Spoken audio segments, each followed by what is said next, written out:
தளபதி விஜய் அவர்கள் அட்லி இயக்கத்தில் தன்னுடைய 63வது படத்தை நடிச்சிட்டு இருக்காரு. இந்த படத்தை ஏஆர் ரஹ்மான் மியூசிக் பண்றாங்க. ஏஜிஎஸ் என்டர்டைன்மெண்ட் இந்த படத்தை ப்ரொடியூஸ் பண்றாங்க. படத்துடைய படப்பிடிப்பு பணிகளும் ரொம்பவே விறுவிறுப்பா போயிட்டு இருக்கு. படமும் ரொம்ப சீக்கிரமாவே வளர்ந்துகிட்டு வருது.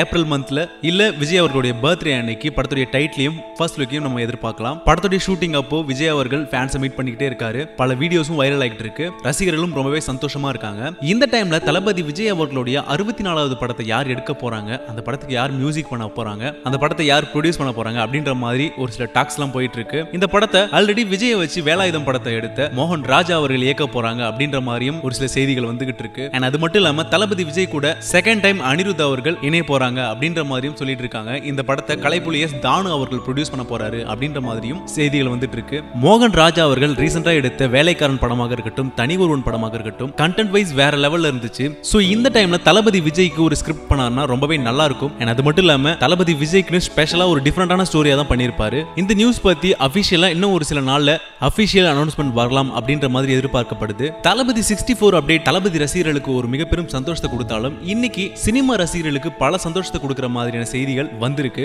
அதுவும் பல படங்கள் இன்னைக்கு பூஜை போட்டு ஸ்டார்ட் பண்ணிருக்காங்க.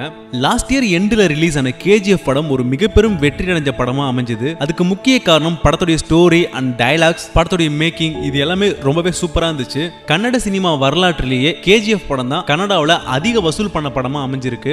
இந்த படத்தை பார்த்ததுக்கு அப்புறம் இந்த படத்துடைய செகண்ட் பார்ட்டுக்கு எல்லாருமே ரொம்ப ஆவலா வெயிட் பண்ண ஆரம்பிச்சிருக்காங்க.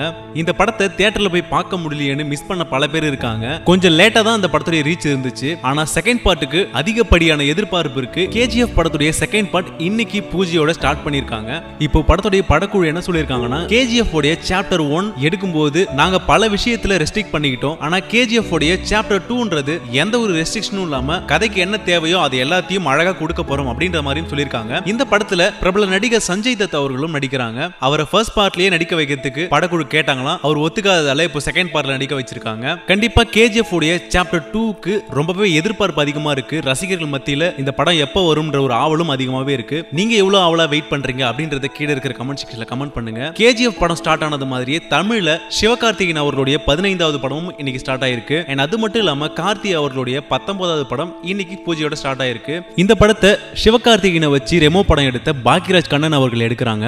பாக்யராஜ் கண்ணன் இயக்குற இந்த படத்தை ட்ரீம் வாரியர் பிக்சர்ஸ் ப்ரொடியூஸ் பண்றாங்க. அண்ட் அது மட்டும் இல்லாம கார்த்திக் ஜோடியா கீதா கோவிந்தம் படத்துல நடிச்ச ராஷ்மிகா ப்ளே பண்றாங்க. ராஷ்மிகா அவருடைய ஃபர்ஸ்ட் தமிழ் படம் இந்த படம் தான். இந்த அப்டேட்டை பத்தின உங்களுடைய கருத்துக்களை கீழே இருக்கிற கமெண்ட் செக்ஷன்ல கமெண்ட் பண்ணுங்க. அண்ட் இது போன்ற சினிமா அப்டேட்டுக்கு மறக்காம சினி உலகம் சேனலை சப்ஸ்கிரைப் பண்ணுங்க.